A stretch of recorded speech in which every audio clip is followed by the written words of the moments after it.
Hello पढ़ाई करने वाले मित्रों, मेरे learning platform visual art and GK tutorial पर मैं डॉक्टर भारती परमार आपका स्वागत करती हूँ।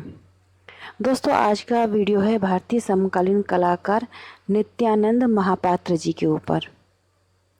वीडियो शुरू करने से पहले आपसे कहना चाहूँगी कि अगर आपने अभी तक मेरे चैनल को सब्सक्राइब नहीं किया है तो सब्सक्राइब करके बेल आइकन पर ऑल प्रेस कर दें, जिससे जो भी वीडियो मैं अपलोड करूँ उसका नोटिफिकेशन आपको मिले और आपकी कुछ हेल्प हो पाए। और वीडियो पसंद आता है तो उसे लाइक और शेयर ज़रूर करें। तो आइए जानते हैं भारतीय समकालीन कलाकार नित्यानंद महापात्र जी का कला परिचय। भारतीय पारंपरिक कला तत्वों को आत्मसात करके लगातार नित्य नवीन रूपों का सृजन करने वाले कलाकारों में लखनऊ के कलाकार नित्यानंद महापात्र जी का महत्वपूर्ण स्थान रहा। नित्यानंद महापात्र जी का जन्म हुआ 19 अगस्त 1931 को उड़ीसा के पुरी जिले में। वहाँ पर एक छोटा सा गांव था रघुराजपुर। वहाँ पर जो महापात्र, उनका जो सरनेम है वो एक उपाधि है, और ये उपाधि 11वीं शताब्दी के कलिंग राजवंश के काल में कोणार्क सूर्य मंदिर के निर्माण के दौरान जो श्रेष्ठ वास्तुशिल्पी और चित्रकला, संगीत कला, नृत्य कला में निपुण कलाकार थे, उनको राजाओं की ओर से दी जाती थी। और नित्यानंद जी का जन्म भी ऐसे एक परिवार में हुआ था। उनका जो जन्म स्थान है रघुराजपुर, वो एक विरासत हस्तशिल्प गांव है जो अपने कई पटचित्र, तालपत्र पर चित्रकारी, पत्थर, काष्ठकला आदि के लिए बहुत प्रसिद्ध है। नित्यानंद जी की प्रारंभिक शिक्षा जगन्नाथपुरी में ही हुई और बाल्यावस्था से ही उनको रेखांकन और चित्रण करने में रुचि थी। विद्यालय में उनके प्रथम गुरु जो थे वो कलकत्ता कला महाविद्यालय से प्रशिक्षित पूर्णचंद्र सिंह थे। नित्यानंद महापात्र जी को वर्ष 1947 में राजकीय कला विद्यालय कलकत्ता में प्रवेश मिल गया, जहां पर नंदलाल बोस, मुकुल चंद्र डे, रमेंद्र चक्रवर्ती, देवी प्रसाद राय चौधरी और यामिनी राय जी की कला से प्रभावित होने का समय मिला। लेकिन उसी समय विभाजन के कारण कलकत्ता में भी सांप्रदायिक दंगे हो गए, जिस कारण उनको कलकत्ता छोड़कर लखनऊ जाना पड़ा।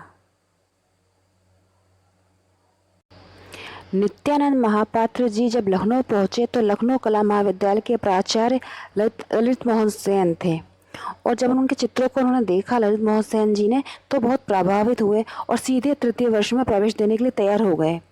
किंतु नित्यानंद जी ने सोचा कि मैं यहाँ वॉश चित्रकला शैली और कला के अन्य मर्म सीखने आया हूँ, न केवल डिग्री लेने, और सेन जी से कहकर उन्हें सेकेंड ईयर में प्रवेश लिया।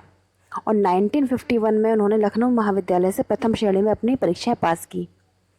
नित्यानंद जी की आर्थिक स्थिति ऐसी नहीं थी कि कॉलेज की निर्धारित 30 रुपये समय फीस थी वो दे सकें, जो लखनऊ से बाहर आने वाले विद्यार्थियों को देनी पड़ती थी। अतः उत्तर प्रदेश के तत्कालीन शिक्षा मंत्री ने यह जानकर कि वे जगन्नाथपुरी से आए हैं, उनकी संपूर्ण फीस माफ करवा दी। इसके एक साल बाद यूपी आर्टिस्ट एसोसिएशन द्वारा भी उन्हें 30 रुपये प्रति माह स्कॉलरशिप मिलने लगी।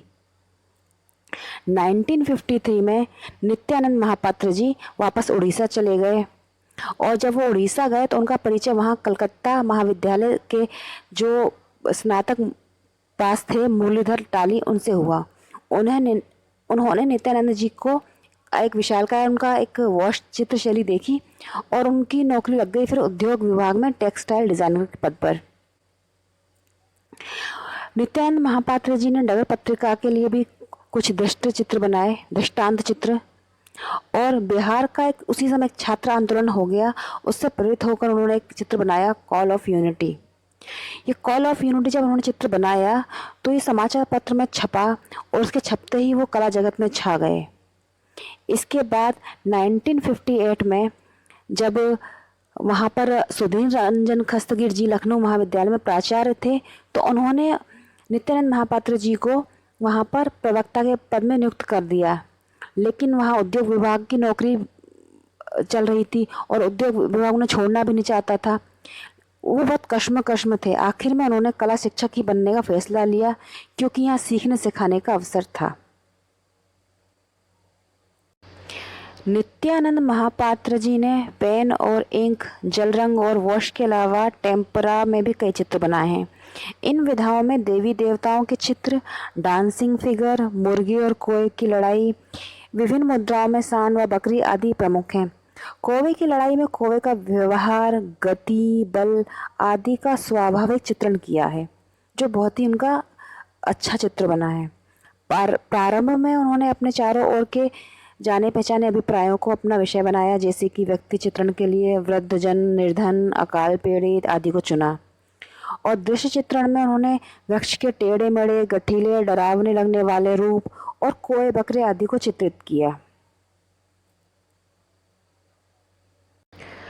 नित्यानंद महापात्र जी ने जल रंगों में छोटे छोटे से स्पर्शों को धीरे धीरे बड़ा और बोल्ड करते हुए कई चित्र बनाए, जिसमें से ये चित्र जो रहे उनके 60 और 70 के दशक के थे। उन्होंने देवी देवताओं और पौराणिक आख्यानों पर चित्रण करने में सदैव रुचि दिखाई और परंपरागत रूपों और प्रतीकों के बंधनों को ढीला करते हुए उनके प्रति जनमानस की आंतरिक आस्था और विश्वासों पर अधिक बल दिया। इसी से दुर्गा और शिव उनके चित्रों में बार बार उभरते हैं। उन्होंने दुर्गा माता और शिव भगवान के चित्र अधिक बनाए हैं। उनके प्रणेताओं में राम किंकर बेज, देवी प्रसाद राय चौधरी, M.F. हुसैन, विकास भट्टाचार्य और G.R. संतोष जी जैसे कलाकारों की कला विचारधाराओं का समावेश है। उस समय उड़ीसा के तत्कालीन मुख्यमंत्री जो थे उनके लिए भी उन्होंने चित्र बनाए थे, जानकी वल्लभ पटनायक जी के लिए भी। और उसमें से गौतम बुद्ध का जो चित्र था वो प्रमुख चित्र था, काफ़ी प्रसिद्ध हुआ था। इसके अलावा उनके जो प्रमुख चित्र हैं उसमें भिक्षुक परिवार जो बनाया जल रंग में, जीवन का जन्म बनाया टेम्परा में, भिड़ंत बनाया स्याही और जल रंग से, पवित्र परिवार बनाया टेम्परा से, महादेवी दुर्गा बनाया उन्होंने, कॉल ऑफ यूनिटी बनाया और दुर्गा इत्यादि उनके प्रमुख प्रसिद्ध चित्र रहे। नित्यानंद महापात्र जी के सम्मानों को देखें तो 1997 में उन्हें all India fine arts and craft society यानी कि IFEX का बेस्ट आर्टिस्ट सम्मान मिला। ललित कला अकादमी उड़ीसा का धर्मपत्र सम्मान मिला। राज्य ललित कला अकादमी लखनऊ का अधि सदस्यता सम्मान मिला, फेलोशिप थी ये मिला 1996 में।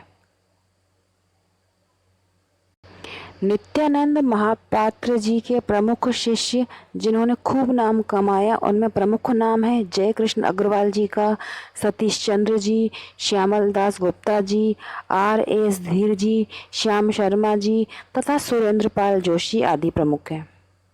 तो ये था एक कला परिचय उत्तर प्रदेश के कलाकार नित्यानंद महापात्र जी का, जो UP-TGT के पॉइंट ऑफ व्यू से काफ़ी महत्वपूर्ण है।